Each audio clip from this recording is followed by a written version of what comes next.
বেশিরভাগ স্টুডেন্ট দেখবেন রাত জাগে, এই ভুলটা করবেন না। রাত জাগলে আপনার দেখবেন যে আপনি যে রাত জাগলো না ভোরে উঠলো তার থেকে আপনি বহুগুণ পিছায় গেলেন। আর রাত যে জাগে কি করে ভাই? পড়ালেখা করে, গবেষণা করে নাকি?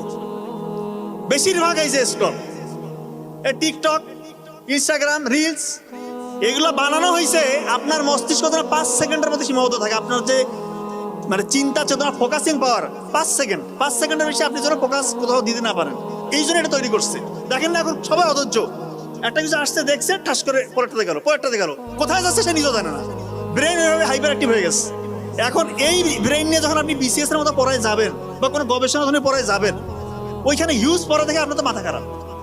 আপনার ব্রেন তো হয়ে গেছে শর্ট টার্ম, 5 সেকেন্ডের মধ্যে আপনি শেষ, আপনার ফোকাস আর থাকে না, কনসেন্ট্রেশন থাকে না।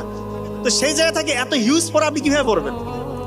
দয়া করে এই জিনিসগুলো করবেন না, আনইউজুয়াল স্ক্রল করবেন না।